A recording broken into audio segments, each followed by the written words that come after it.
Spears conservatorship.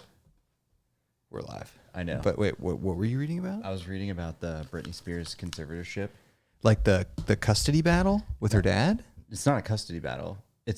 She wants out of her conservatorship. Conservatorship? Yeah. What is that? You don't know what that is? Like, what's a conservative? Is it like because like she was so out of her mind she couldn't like maintain. She has like no legal control over her finances, over her. This is crazy. Over her body. Hold on. All right. Welcome back here. If you're just coming in, you're just joining a heated conversation about Britney Spears. It's messed up. It's messed up. Mute that. I do. Well,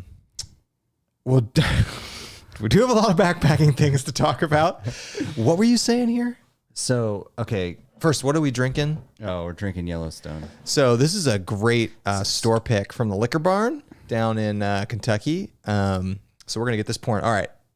Let's discuss the Britney Spears thing really quick. Okay. So from the article that I read, and there's been a bunch of information that's come out because audio got leaked of a court case. Okay. She's going to court right now to get her.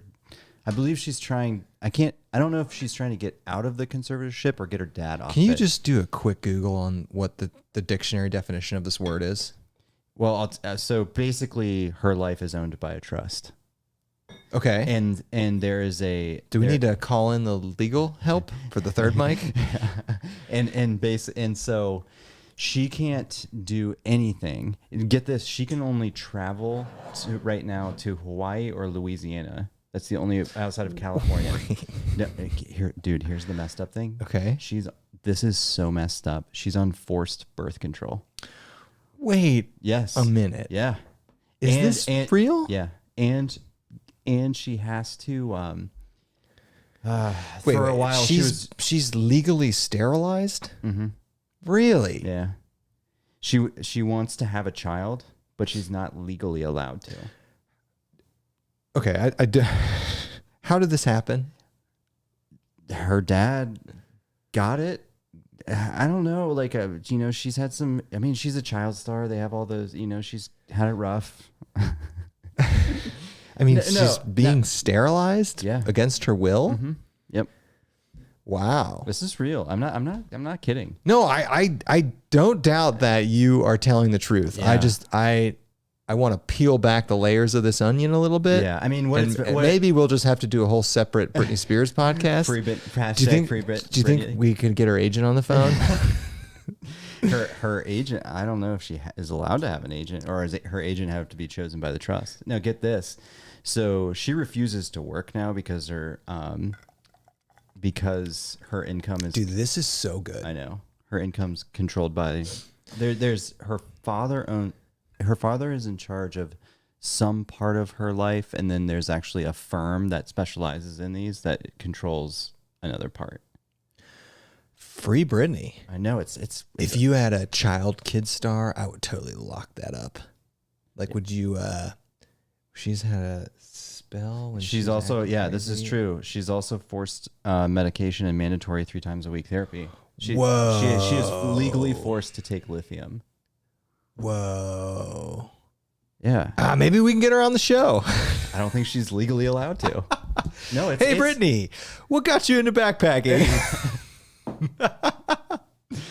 No, it's I was watching some YouTube things where some lawyers, like every once in a while I watch these like lawyers break down things. Oh, that would be cool. And this attorney was breaking down why conservatorships exist for people who are like super famous. No, not super famous, like mentally incompetent, I think. And I enjoy the people joining the chat now are like, what are we talking about? All right, here's the deal. All right. Right before, and we're going to talk about real things. Don't worry, I have a whole list of things to discuss.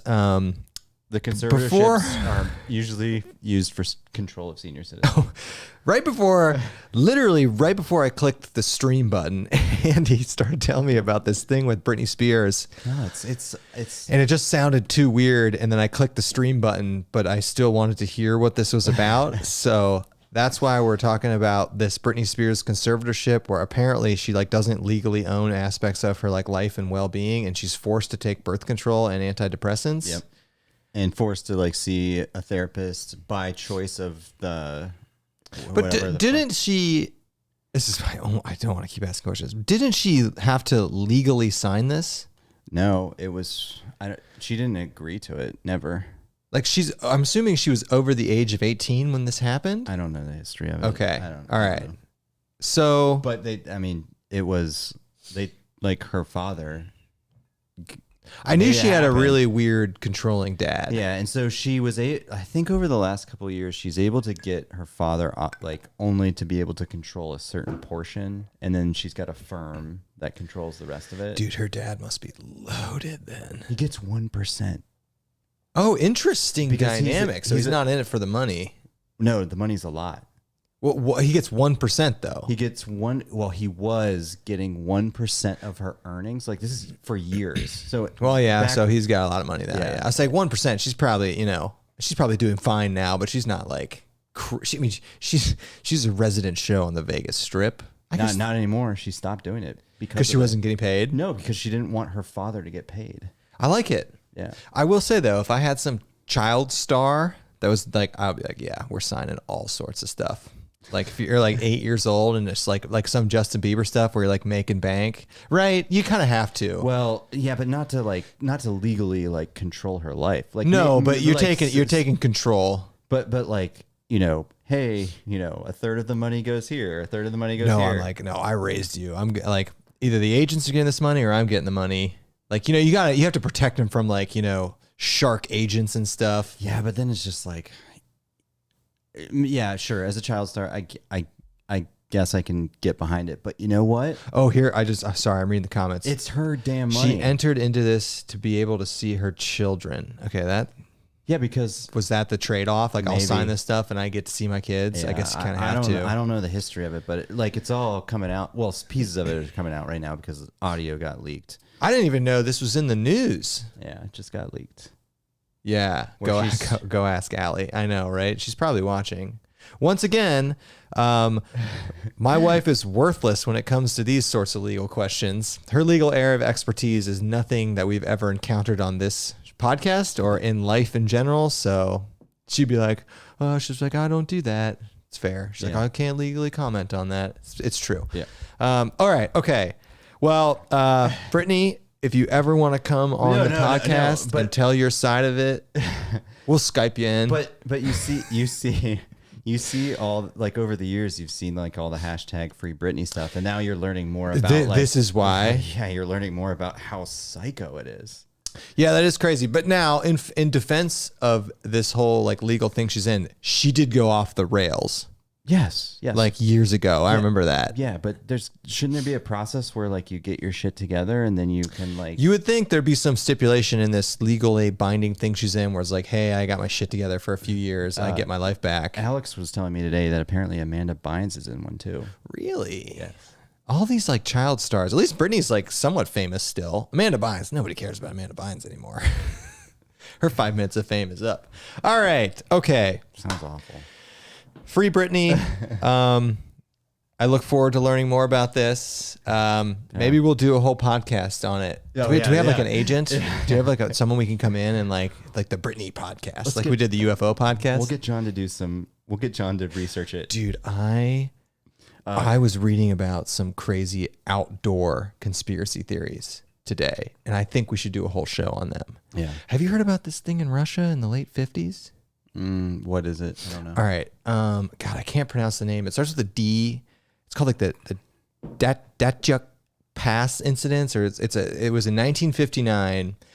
And we should just do a whole podcast on this with John or somebody. John knows about it. John's also doing a bunch of stuff about DB Cooper right now, which would be cool to talk about. So this story, and I'll just give you the highlight cliff notes. In the late 50s in Russia, a group of like very experienced people went out into the mountains to just do like an overnight camp. I think it was like 8 or 9 of them, and they think they know what happened, but basically what happened was they found all these people dead, and it's really weird. Is that where they have the camera? They have no cameras. There was another similar incident, but it was in the winter. This was in the winter. Were they like skiing? No, Okay. they were just camping and they just found them. I forget how far past. Yeah. Love. It's in the chat. Yeah, something like that. Yeah. And they were all dead, and they all like half of them died from like blunt force injuries. You know, half of them died from hypothermia. They're like their tents were like ripped open, and they don't know what happened. Dialog passed and said, "No, I will say this. No, because they recovered a camera. That's right. They recovered a camera. Hence why they have some of these pictures of. Oh, okay. Oh, okay, but not like a camera of the actual events. No, because they had. I remember this. Okay. Yeah. So, although I will say they opened up a new investigation, and they're saying an avalanche. That kind of makes sense. Like if an avalanche was coming at night, and you heard it coming, you know, like you'd rip out of your tents, run in, and then if you got caught in the avalanche, you'd probably sustain some sort of like tissue damage, bone damage. Yeah, it's blunt force. Yeah. Yeah. So that's what they're saying, but it's still a really weird story. Anyway, there's a whole host of outdoor related conspiracy theories, and I think we should do a whole show on it. Yep. In fact, I know we're going to. Yeah. Just decided. Yeah. All right. Moving on. So, happy June, everybody. It's been a few weeks since we've done this. I was traveling, just busy stuff. You know, basically what has happened here. If you followed us on Instagram, we've been doing a lot of traveling. Lost a whole year of traveling because of COVID. So, but not really. I mean, kind of really. You know what's funny? I was talking to somebody about this. This is really good. I traveled more. Not to like, I traveled. That's because you could work from home, though. Right. Yeah. I traveled more because I could do more remote work, but I flew more than I typically do. Well, no, because I had business travel. But like, you didn't take a lot of personal trips during COVID, you know? Like you weren't going to Mexico for a week. No. You know what you mean? Like Hilton Head. Yeah. You guys did that before COVID. So anyway, we did a lot of personal travel the last like 2 months. I was in Mexico. You've been going up to Lake Erie. Andy just had his wedding anniversary. Congrats. His fifth year wedding anniversary. Yeah. Congrats. Yeah. So we got all that stuff past us. Next month, actually, relatively soon, we're going to do 4 nights, 5 days in Colorado. We have a whole podcast on the planning of that trip. The plan is to mostly stick to that plan. We're going to basically do we're going to do a segment of the Colorado Trail and then like scoop up and knock off 1 to 2 14ers on the way. So we got that going. Yeah, it depends on how good a shape Bryce is in. Bryce is coming on that. Bryce, he's not in here. No. Shout out to Bryce. Yeah, Bryce just did his first 100-mile ultra marathon last weekend, right? Yeah. The Mohican one. 25 hours. That's insane. He got his Western States golden ticket, which is not a golden ticket. Sorry, he did not get a golden ticket. He is now in the lottery for Western States. Which is going on right now. Yeah. So that's pretty sweet. That would be a cool thing to do. So yeah, I would go out there and like crew for him. Yeah, I actually was reading last year when I was like, I should try and. Do you have to qualify to crew? No, you don't have to qualify to crew. If he does get into Western States, though, we definitely should do that. But just because you get in the lottery, it still takes people, 6 or 7 years to get into Western States. Assuming he doesn't do any more races in between now and then, which he probably will. The more races you qualify in, the higher, the more lottery tickets you get. Oh, I didn't know how that worked. And the more years you're on the lottery, the higher, like they make it so. I mean, I was like, Bryce, I just win one of these races, then you're into Western States. Like if you win any of these big ones. Yeah. Should we look up his time? It was 25 hours. It was like 24 hours. Do you know what place he came in? It was good. Really? Yeah. Like top 10 male? No, not top 10, but it was. Let's look up his results live. Just Google like Mohican 100 results. So if you don't know what we're talking about, the Western States Endurance Run, which is going on right now, literally as we speak right now, the winner's actually close to probably winning. Is it Jim? Of course. Yeah. It's like the most famous ultra marathon in the United States, at least. Do you know that they also, someone was saying this, and I didn't know this, but they also have like a pack horse endurance. And did you know that's how it started? I didn't, but they do this. They do the pack horse at the same time. Yeah, and humans win. And Jim Wolf's The humans crush the horses. Yeah, I know. That's No, that's a fun. No, the Western States I didn't know that. endurance That's awesome. run started as a horse racing event, and then they just had people running it. But now the runners are so fast that the top runners beat the horses. It's people on horses too. That kind of makes sense. 24 minutes, 24 hours, 55 minutes. Click for details. I want to see his place. So Bryce did 100 miles in 24 hours. What, 25 hours. 25 hours, and he came in 244 out of 400, I think. No, he came in 24th. 24th out of. Now that's probably his age group and gender, so it might not be overall, but he is definitely in the fastest group. Yeah. Like males in their 30s are the fastest group. So 24th, very solid, Bryce. Good job. They show like splits on here of like when he hit. Yep. certain- You can see when he starts to slow down. Yeah. Good job, Bryce. Yeah, Pace. So he kept about a 15-minute, 14:53. Yeah, right. He did it in 14:53, 100 miles. So 14:53 pace. So that's like that's what, like a 4 mile an hour? Jeez. 4 to 5 mile an hour pace for 25 straight hours. And obviously he's stopping. Yeah, Jason Witch needs to step it up. I know. Well, he's not running, is he? He's doing his he's setting FTK's hiking. It's a hybrid. This is kind of a hybrid too. 100 miles, you are not running the whole thing. Absolutely. So anyway, shout out to Bryce for doing that. Anyway, this is a great tangent. Bryce is coming to Colorado with us. It'll be Andy, me, Bryce, and our buddy Scott from Endeavor Brewing. Scott has graciously kind of taken the trip leader aspect of this because he's been out there. It's fantastic. I love it when people just tell us where to go, what to just do. plan the logistics for us. Just tell me how much it's going to cost me and where I need to be at what time, and I'm there. And we're gonna shoot a food prep video. So something I actually was going to bring up. I'm doing food prep a little bit different with this trip. This is something I was going to tell you. I am going to make a conscious effort this trip to continually supplement with protein throughout the day, and everyone should be doing that Instead of carbs. both. Like, if you go out there for 5 days, like we're going to do, we're going to probably average burning 4,000 to 5,000 calories a day, and we'll be eating 3,000. So you're obviously backpacking, you're maintaining this like ridiculous caloric deficit. If you're not getting adequate protein in that deficit, you're just like hemorrhaging lean tissue. And I never do that. Like I'm going to, and this is what I mean. I'm going to, every day I'll be having protein bars, and then I'm probably going to bring powder in the little blender bottle metal thing and then shake it up in my coffee mug with the lid on it. Or you could just put it in a water bottle. Or do that, but I can't get the blender You thing. don't need it in that. You don't need the blender in there. But dude, it's worth like $1 to take that thing. It works so well. Yeah. I also thought about bringing my tiny little battery powered immersion blender. I'm not going to, obviously. We got to climb 14. I know, I'm not. But anyway, we're going to do a whole food video for that trip. And that's something I'm going to go into in detail in the food video, is like my conscious strategy to keep protein levels as high as possible. And by as high as possible, I mean aiming for 150 grams of protein a day. Well, which is arguably not enough, honestly, but you can't just be crushing protein powder and drinks all day.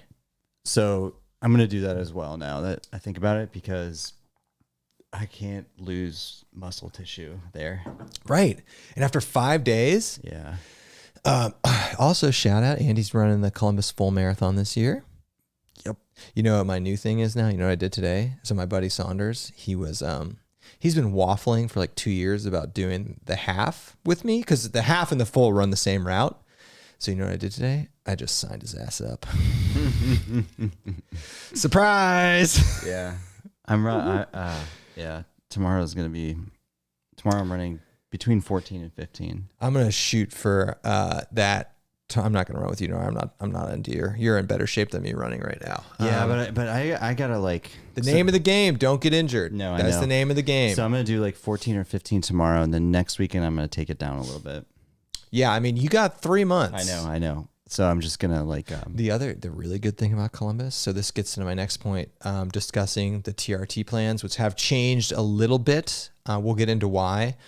But before I get into why, that trip, so doing like a really hard backpacking trip the first week in September, the marathon is mid-October. It's like the perfect cross training to be doing, like as you're going into doing the bulk of your running. You just don't get injured while you're hiking. the problem is that September I got to do 220 miles. You do not have to do 220s. You don't. Do 18 and a 20 or 17 and a 20. You don't need to do 220s. Okay. You can. You're just going to risk that's- injury. Yeah. The plan that I'm following is 220s, but whatever. You could change out that 20 for 5 days of straight backpacking. That's true. You know? Yeah. Okay, so we got the Colorado thing coming up very soon. And then, end of August, early September, we are still doing the Tahoe Rim Trail.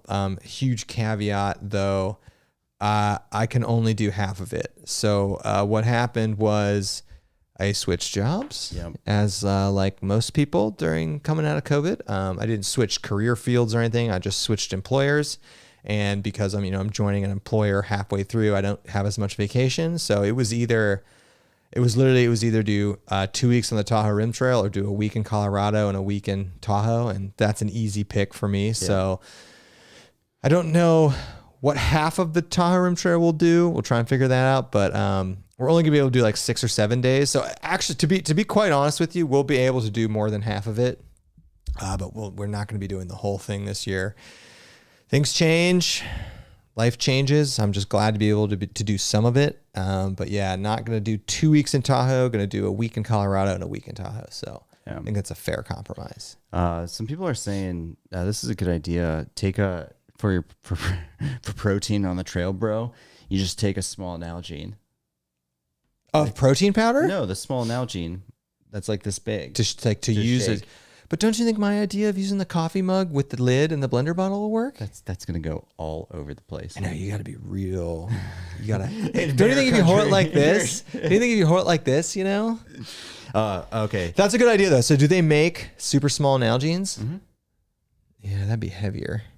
I want to tell you. Yeah, you're right. I've seen those little ones. Yeah. I want to tell you about a cool coffee find I had. Let's hear it. So Trader Joe's now makes a iced coffee. Find my coasters. Trader Joe makes a cold brew powder. Really? It's delicious. You've had it? Yeah, I bought it. How does it work? You put a cup. You add a couple scoops to water and shake. It's really good. So, how is it different than instant coffee? It's cold brew.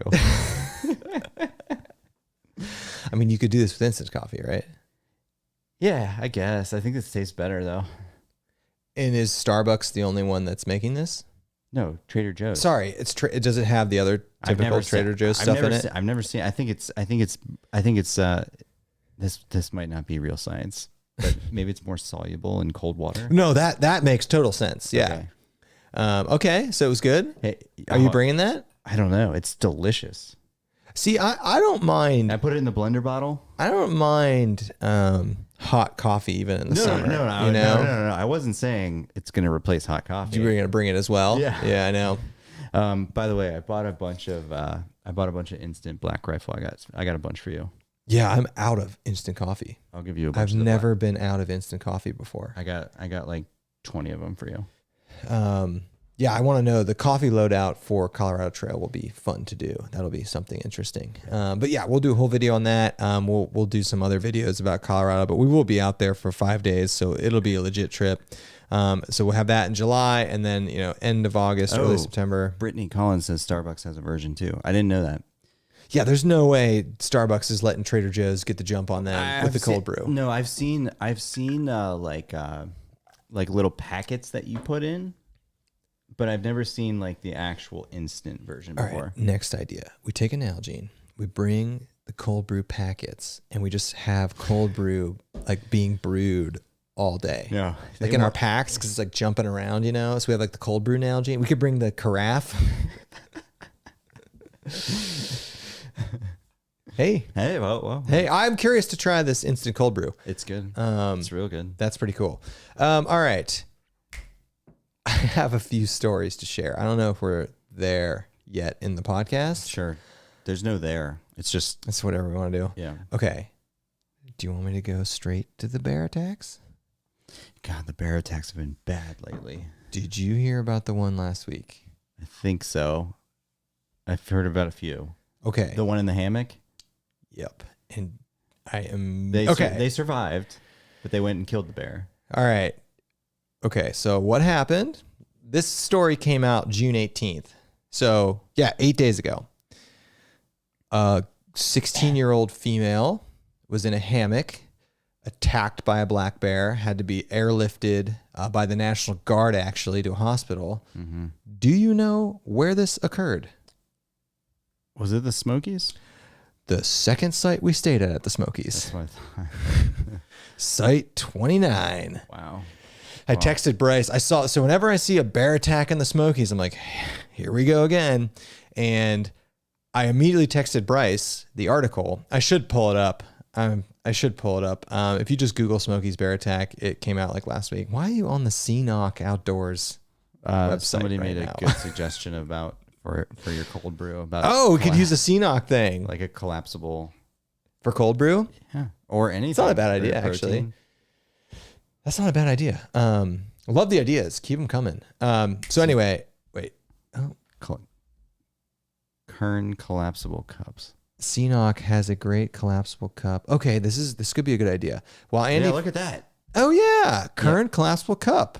Let's Yeah. check that out. That's cheap too. $13. How much do they weigh? 11 grams. Heyo, that's pretty good. Is that lighter than my plastic cup? Sorry, go ahead. Okay, all right. We got to check out these cups. Anyway, whenever there's a bear attack in Tennessee, I'm like, all right, it's got to be in the Smokies. So I went to read about it, and every time there's a bear attack in the Smokies, I text Bryce and I go, hey, Bryce, was this where we were?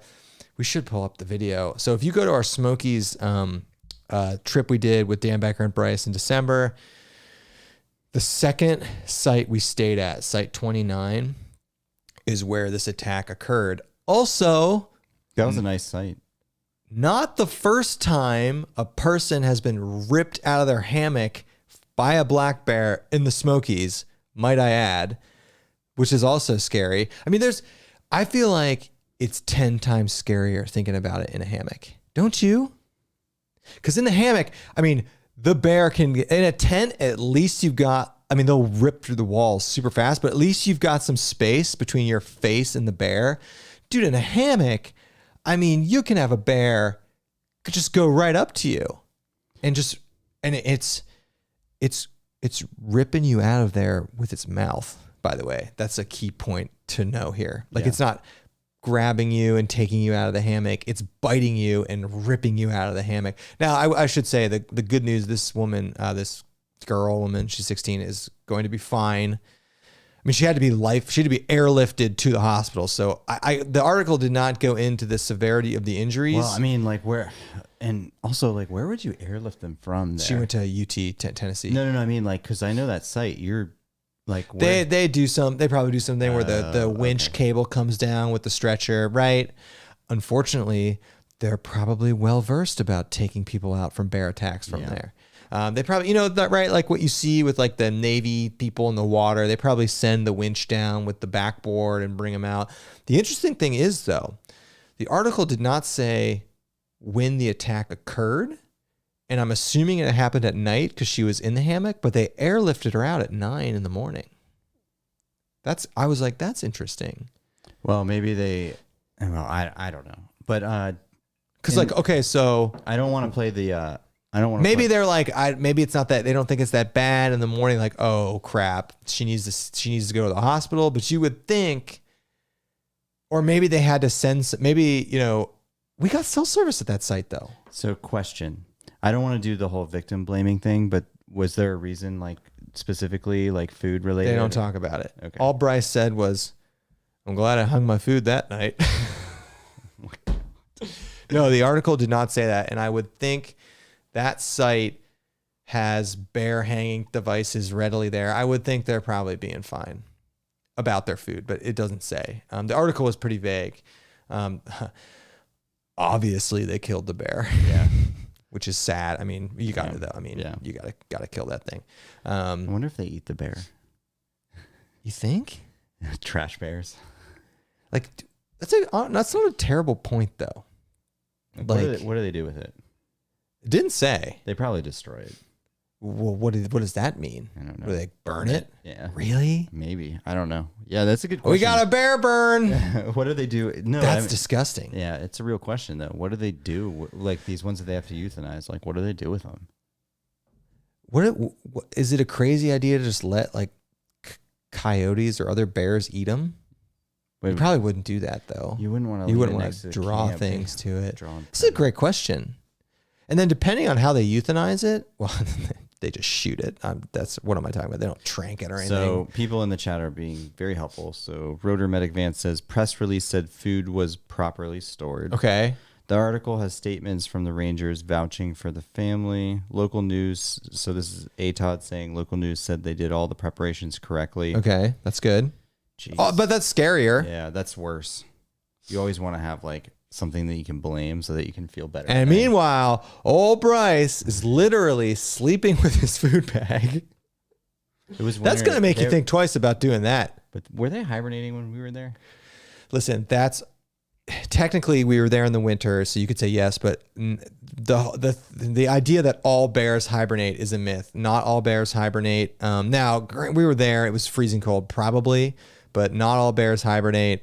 But it does make you think twice about. Mike K said landfill. That's probably right. Yeah. But then you got to think if it's a big bear and it's somewhere hard, they're not going to extract it, right? I don't know. Like, did they shoot? I mean, they shoot it, right? Yeah. Like they probably like. Did they like? How do they do it? Like in a helicopter or like? Do they just like send in Bubba with like a high-powered rifle? I don't know. I imagine it's the Rangers. And then how do they track it down though? That's so will they bait it? So true story. In the article, they talk about the family identified the bear. Which first off, how do they do that? I have so many questions about how this went down. Like so. Oh wait, flight out during daylight to winch area between two ridges. So that means okay. So maybe they notified search and rescue at night, and search and rescue's like, hey, if it's not life threatening, like we can't get to you till the morning. I mean, that site, you're 5 miles from the car. Yeah. So it's all downhill. It's all downhill. And if it's something where it's life threatening and you're not suspecting like a spinal cord injury, I mean, you're carrying them out. I mean, you could get to the car in 2 hours if you were busting it. So you got to think, in my head, I'm like, okay, they probably assess the situation at night and we're like, hey, we can wait. But then it's like they had to be life flighted out. It couldn't have been that, like it had to be somewhat serious. Yeah, right? If they're life flighting, there's probably. So then why did they wait till the morning? I would think search and rescue would be equipped to do this sort of thing at night. Well, maybe safety. Maybe they couldn't get them to the extraction place at night. You bring up a valid point. Well, the helicopter. They probably, but okay, so like once they get you to the road, let's say they hiked you out to the road where like a vehicle can pick you up. But then you would have a vehicle come pick them up. You wouldn't have a helicopter. Yeah, but maybe they wanted to get her to a hospital quicker. That's a fair point. That's a great point. But then why wouldn't have they life flighted him out at night or hiked him back to the car at night? Oh yeah, Brian. Okay, so Brian Jakura in the chat said, I believe they tested the bear afterward and found human blood. That's true. Oh, but yeah, they're not doing that until after they kill it. Yeah, it's just like, oh, there's bear. All right, we're just gonna double check now. No, the article did say the people identified the bear, and I think they also said that the Park Service, they found multiple bears in that area, and I guess the family identified the one and then they just kill it. I still have questions. I'm very happy that this girl is okay. Yes, that's God. She was treated for injuries, but I don't think it's like it's obviously serious, but I don't think it's like you know what's crazy though? Like I remember when we were going to that trip, we were debating bear spray. We absolutely were debating bear spray. And I didn't take mine. Neither of us took it, and I'm definitely bringing bear spray. Yeah, that's changing from now on. Are you bringing bear spray to Colorado? I don't know. I can't fly with it. I'd have to buy it out there. I will definitely be bringing bear spray to the Tahoe Rim Trail. Yeah. I did it last time I was there. There was a bear attack in Tahoe. Somebody said that in here. Really? Yeah, somebody said that. So if you think there's a lot of bears in the Smoky Mountains out there in that Tahoe area, there are so many, and they're black bears primarily. But I mean, where we live in the Midwest, when we think of human black bear interaction, we think of the Smoky Mountains. But in that Lake Tahoe area, I mean, a lot of people live in Lake Tahoe.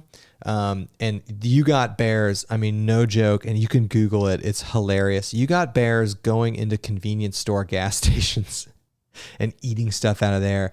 You got bears in people's pools. I mean, you got you don't see that sort of thing in the Midwest. But in Tahoe, you got freaking black bears everywhere. And to just make it way worse, dude, the black bears in Tahoe are big. Like they're not like the black bears in the Smokies. The ones you generally see are not like super big. They're still big enough to like do some damage. But the bears, dude, have you seen those Tahoe bears? They're big. Mm-hmm. They're real big. Oh, somebody COAROAS says you can fly with bear spray. I've done it at least a dozen times. Really? Okay, I didn't know that. Thanks. Thanks. I'm always on. God help you if that goes off in your luggage. You're triple bagging that thing. Well, I'm putting it in like a tube, like a. Now, can you fly with canister fuel? Probably not. I don't know. It's super like flammable. Okay, I didn't know that. I always whenever we have to go somewhere that requires bear spray, I mean, I've only done it once. You just buy one out there and then leave it at the trailhead. And I hate doing that because it is littering. So like last time we left it with our sister. But you do see people leave it like at the trailhead marker. So at least like instead of throwing it away, someone can use it. But that's good to know you can fly with it. Yeah, I didn't know that. That's awesome. The bears in Yosemite are cinnamon. Yeah. Because you see them and they look like brown bear, like coastal brown bear, but they're actually just really light colored black bear. Yeah, and that's very true. Even the ones in California, the black bears in California, you see they call them cinnamon black bears. They're just brown bears. They don't like a cinnamon's brown. No canister fuel. Yes to Esbit. Oh, interesting. Esbit's still super flammable. Kind of makes sense. Canister fuel is pressurized, I guess, and planes they F with the pressurization depending on where it is. Like if it's not gonna. I wonder if you could carry it on. Carry on the bear spray. No, I mean the canister fuel. I guess you can't do any of it. That's good to know. But you can. Can you pack? I guess you can pack alcohol fuel with you, right? The heat. Can you? I don't know. I would love it if people know this and put it in the chat. I mean, luckily for our 2 trips, we don't have to worry about that. We'll just pick it up when we get out there. But it would be nice to know if you can do something like that. Nicholas is in the chat. Oh, really? Yeah. Nice. Okay, next bear-related thing. And I want to see if I can do this from... Oh, wait. If I can do this from my... I'm getting too old. I can't see that stuff anymore. You can see the cursor right there, I can right? see that. Yeah. Yeah, you can't see it when it goes up there, right? Okay, so check this out.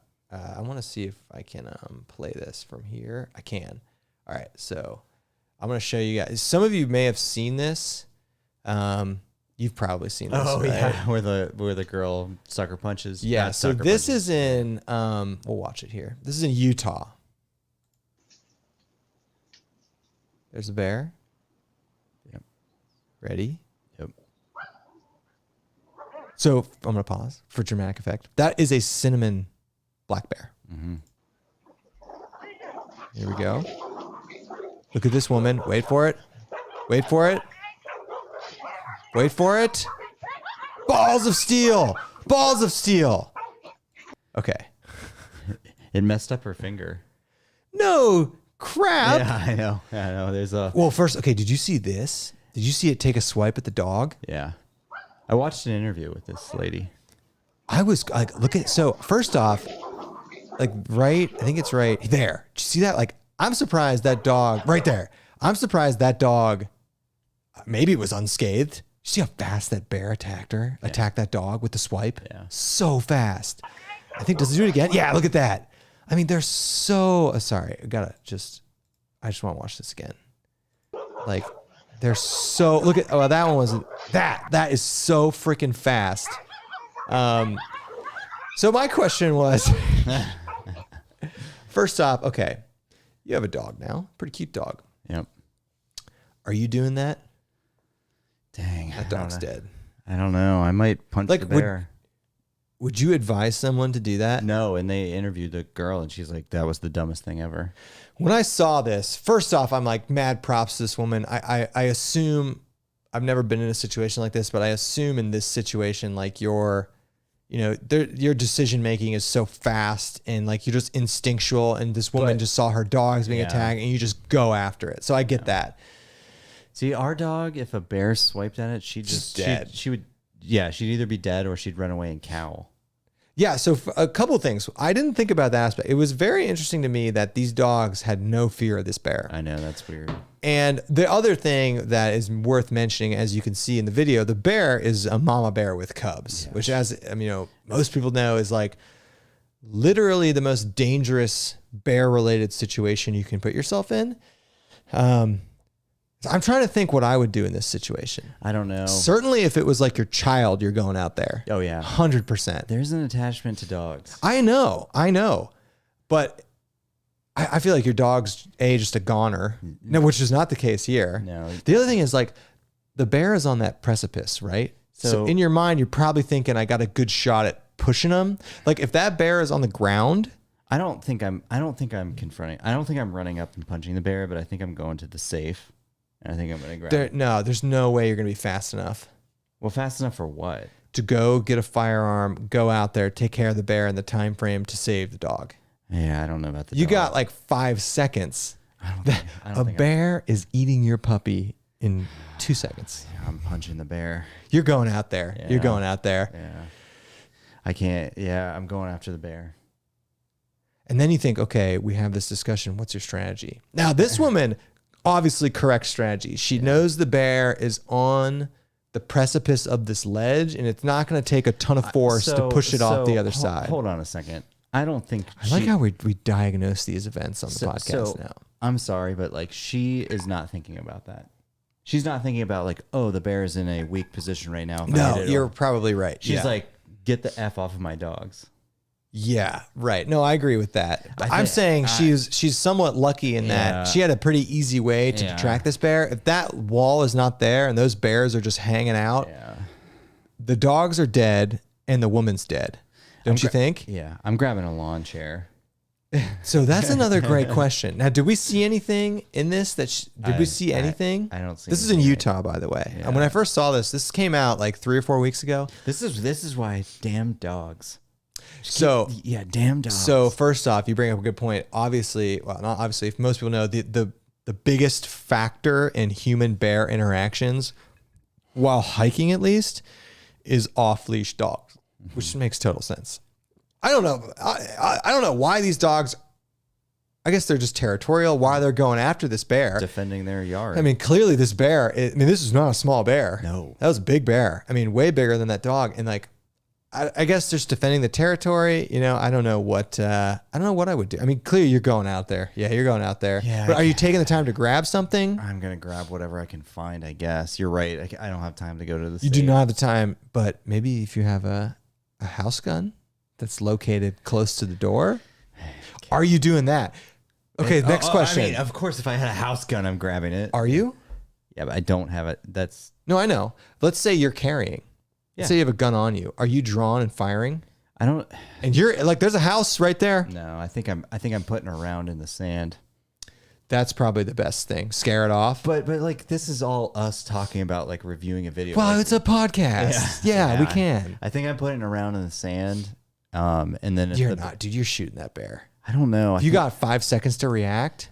Okay, if the bear had the dog. This is the situation. You see your dog going out after the bear. You know the bear is going to F up your dog. But you've got like this woman. Well, should we count? Well, hold on a second. In this situation, the bear swiped at the dog. But if the bear was holding the dog or like was actively, I'm shooting the bear for sure. All right, hold on. Let's see how much time this woman has to react.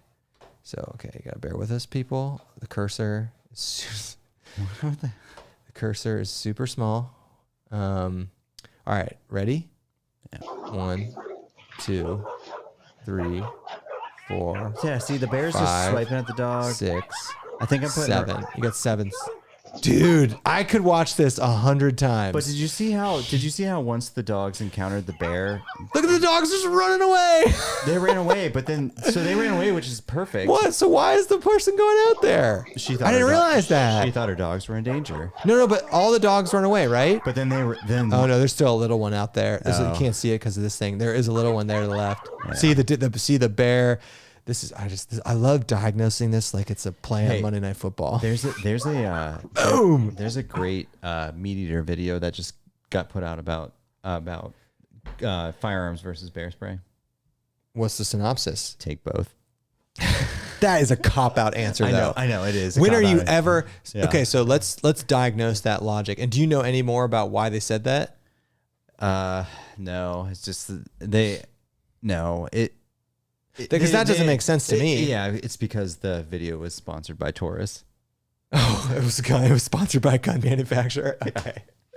That doesn't make any sense to me. Because if I have both at the ready, maybe the logic is you use the bear spray first, and if that doesn't work, you use the gun. But I'm grabbing the gun. Well, I don't know. Then I think to myself, let's say, but one of the points so interesting. It's a great video, and they interview this one guy who had a viral video who got attacked by a bear, and he survived, and he's taking video of himself. I've seen that one. He's like mauled. Yeah. So they're talking to him. That's a great story, by the way. Yeah, but the whole point of it is that whether it's gun or bear spray, the attacks happen so quickly that like you better know how to get to your stuff. I totally agree with that. And I can't even fathom, like, how fast do you think you need to be? 5 seconds? It's like 3 seconds. Because you see how fast they move. Yeah. I mean, when you always hear this stuff, and you're like, oh, I think this is BS. And you're like, oh, like a bear can run as fast as like Usain Bolt. And you're like, oh, that's nonsense. And then you see them, and you're like we saw one run away from us, and like they're just so like because they run on all fours, like their stride is so long, and like uphill or downhill doesn't matter to them. Like, okay, I can see how you have like 3 to 5 seconds to react. Yeah, regardless of bear spray or gun, I think it's the reaction time, and they had like they had a can of pepper spray without the pepper in it. Okay, so it's like pressurized, whatever. Yeah. And they had like a bear silhouette on like a remote control, just coming at you. Yeah, and that's cool. And you have to turn around and like missed it every time. I've thought about doing that, like going out to some land and us taking our packs and just practicing. Yeah. Like just how quick can you get it out? Because I'll carry it right here in the light AF. Yeah. You know, that's probably where you'd carry it. Like how quick, but you don't have the fear. You don't have the fear aspect in that, and like stuff's like you're just not gonna react as well in a fear-based situation than when training. So there's like that aspect, and I don't know. I don't know. I like. Do you think more about a bear attack being in a hammock now, hearing these stories? Because, okay, here's what I will say. If an aggressive bear is entering a camp and it sees multiple targets, it's going for the hammock. Why do you think, wouldn't it be going based off of smell? I think it would still go in the hammock. Why hammock versus a tent? Like you're saying just solely based on the shelter type? Correct. I am. Why? I will say in a tent, first off, you don't have netting surrounding you on all four sides. You got to think that's going to at least help keep in the odor. So easier access, I would agree. Right. But I still think you're saying from an odor perspective. I don't know if it's odor. I'm just saying if I'm a bear and I'm entering camp and I want to F somebody up, I'm going to see a person in a hammock. I'm going to see that entity in there versus in a tent. Yeah. It's just, they're probably seeing a tent and associating it with people because these are Smoky Mountains bears. So you're talking about like the freak territorial bear that wants to just. I'm just saying if you're going into a camp and you're planning to hurt somebody, you're going to, the person in the hammock is the easiest target because like you can see them. Yeah. You know, you could probably smell them easier. I'd like to know what hammock she was in. Did she have a tarp down? I'd like to know all these things. I know, I would too. Did the bear like get through the tarp? I don't know. That's so many questions. Yeah. I don't like the fact that this happened at the site we stayed at. And you know what? Should we bring it up? But okay, now these statistics. Oh God, I can't see anything. These statistics won't make sense, but there has been way more bear attacks on tents than there are hammocks, but that's because there's way more usage of tents. Yeah, that's a very skewed statistic. Yeah. I want to show everybody this site. Okay. All right. Can you see the thumbnail? Right there. I'm going to show you all. I'll bring it up on the screen. This is a great trip. Yeah, this is a great trip. I'm just going to show you all the site. This is the first night. Just let me scrub through it. I'm not going to, you guys don't need to see this. So this is, if you're just curious, this is site, now 29. Yeah. This will be kind of tough to discern because this is in the winter when we did this trip. But this is Smokey's, site 29. Oh, somebody's, How he got ahead of us. Well, we are there. So here, it's really hard to discern. Whoa. Oh, it's my own fault for putting an ad in right here. So you can kind of see, it's really hard to see. So it's basically like it's not a very wide open site. no, it's skinny. There's It's like, skinny and narrow. And so what you're seeing here is, this is basically where all the tents are. And up to the left, I don't have a shot of it. Up to the left, these are where the bear food hanging things are. cables. Yeah, this is us seeing Dan. I just wanted, you could just see us. Okay, it's in the snow. I get it's really hard to discern what this is, but there's a river right here. There's a gully right here, and it's probably it's narrow, Like 25, 30 feet. 20. I was gonna say 20 to 30 feet across right here. And the bear. The other thing is, you got to assume the bear is probably entering from the trail. Would you make that assumption? No, I think it would actually be coming down the hill. You think it's coming from here? So there's a trail up here. The main trail access is behind the camera. It's right here. So we're walking from the trail into the site, and the site opens up down here. And there's just stuff right here. And there's a creek right here. So you think they're coming from up here? I have no They're not idea. coming from here. I don't know. I always assume bears take the trail. Yeah, you're probably right You about know? that. You're probably right about that. This is just worthless to show people. It just looks like snow. Somebody, hold on. Rotor Medic Vance said that a bear destroyed a duplex weeks before in the Smokies. What? House? A human built house? No, I think a Z. Oh, a Z-Pax duplex. Dude, a bear would, I don't know why I thought like a house, a duplex, like a house. A bear would go through Dyneema like a hot knife through butter, dude. Yeah, at least it's ripstop. I mean, can you imagine? The duplex isn't ripstop. Yeah, Dyneema's ripstop. I thought ripstop and Dyneema were two different things. Well, ripstop is a function. I thought there's a It's fabric like- called it's- ripstop. Well, no, you have a ripstop, which is like a grid. So, like, if it gets ripped, Well, it's not bear proof. no, it's definitely not bear. Dyneema, if you thought it was. Now, I want to know more about that. Was someone in the duplex? Why was a bear attacking a duplex? Did they leave food in there? Was it Bryce? If you don't know what we're talking about, Hey, on the same trip, the if night it- before, Bryce slept with his food bag. If it was a duplex and it's around, a month ago or whatever, those are through hikers. Yeah, you're right. I didn't think about that. I didn't think this woman who got attacked could have been a thru hiker. I know she was with her family, most likely not. So, long story short, are you still worried about in a hammock versus a tent? Sure. I'm scared. Yeah.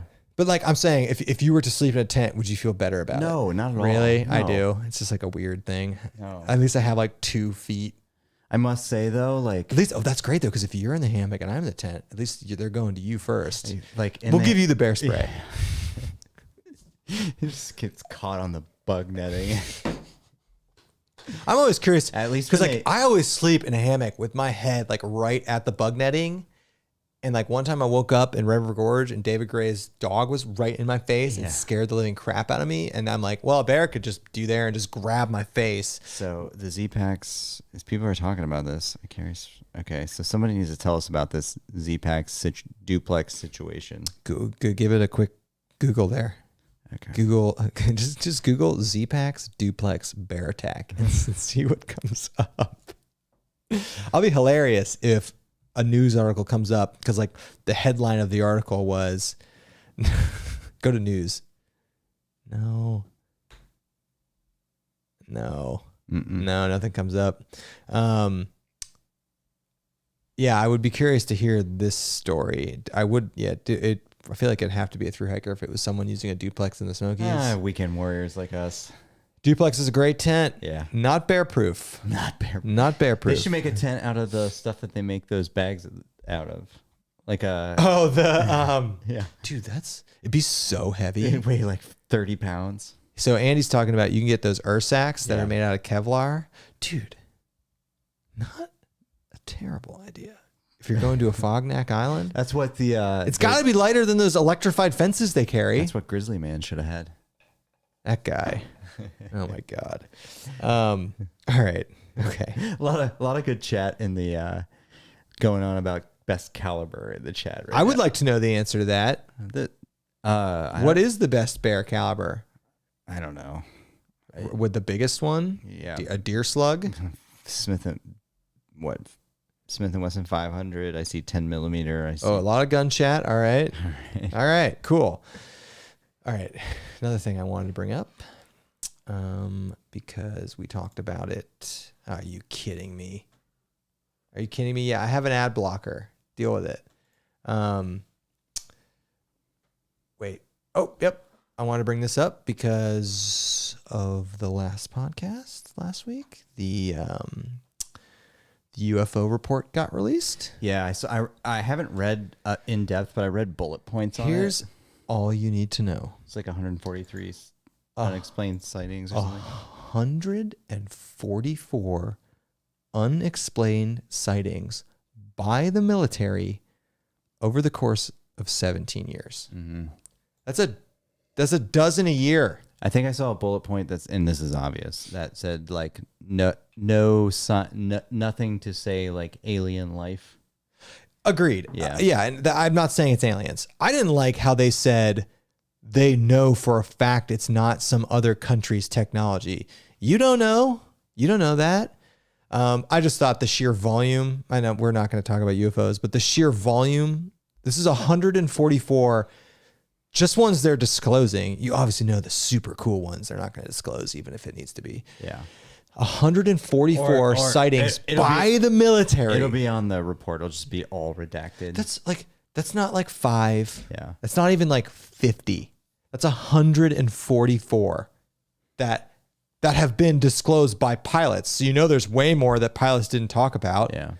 When I saw that number, I was a little bit, I thought they'd be like 10 really good ones, like the ones we talked about in the last podcast. 144. Mm-hmm. That's a lot. And nobody cares. Nobody cares. Nobody cares. All right. I wanted to talk more about hiking on this podcast than we did, but that's okay. We talked a lot about Britney Spears there at the beginning. Hashtag free Britney. We talked a lot about bear attacks. We'll be back next week. We got some guests coming on. Yeah. Andy and I like to sprinkle in these just, We like just to, us ones, kind of fun, interact with you guys. Yeah. And, when we have guests on, we kind of ignore the chat. I don't really love that, but good times. I did want to actually, another thing I wanted to bring up, because we really started doing this, like just you and me live stuff when COVID happened. Mm-hmm. And I know I went out to dinner last night. We went out to dinner too. COVID's gone. COVID ended like 3 weeks ago. I mean, and I don't disagree with any of this. No masks, no. One thing that has stuck around that I like, no menus. I like it. I don't need a menu. I got my phone. They obviously were like, if you'd like a paper menu, you can have one. I was like, oh no, I got my phone. I don't care. Last night we got the classic menu. Like you got a physical menu. Mm-hmm. Where'd you go? You can say where you went. Yeah, we went to Top Steakhouse. Oh, okay. You went to a fancy place. Yeah, if you go to a fancy steakhouse, they're not going to be like, all right, whip out your smartphone. Yeah. But I like it. And they had it's less things I need to deal with at the table. They have a fine bourbon selection. What'd you get? I got some antique. Was that the best one they had? No, they had some nice stuff there. What was the nicest one they had? I'm always curious. Oh, they had some. They had Bland's? No. They had the nicest stuff they had. They had some like really fine, expensive cognacs and some really expensive scotches, but I don't know. How much was the antique pour? 15?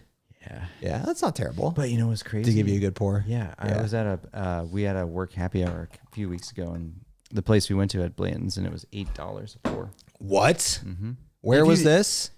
It was at the Winking Lizard. They have Blanton's at the Winking Lizard for they- $8? Yeah, they have a whiskey room. You should just go and get like 10 $8 pours and just fill them all up.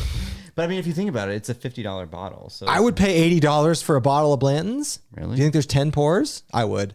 I would go up to $100 for Blanton's. Really? Blanton's is worth $75 to $100. Yeah, it's good. It's very good. I've got a bottle and a half. You got your bottle. I have a bottle. I know.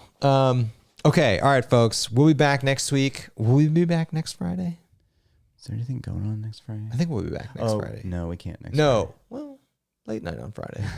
Maybe we'll do a Thursday. Because next weekend's the 4th of July. Busy weekend. We have stuff going on Friday. Yeah. All right. We'll be back next week at some point. We got guests lined up. We got some special people. We're going to get some. Well, I'm not going to give it away. Yep. I'm not going to give it away. You just, You got to pay attention. Yep. Get on the Instagram. We usually announce who we're bringing on the Instagram. Yep. All right. It's a Saturday. Thank you all for watching. We have a decent amount of people. A lot of people talked. Yeah. Good comments. Anything else? No. I'm loving this. I'm loving how everything's opening up again. So Yeah, it's good. It was nice to go to a restaurant, and I didn't have a mask. My mask was in the car, and I was like, oh crap, I forgot my mask. I'm like, I don't need a mask anymore. All right. This is why we put up with this nonsense. Like, this is why I got vaccinated. I don't need a mask. Yeah. Right?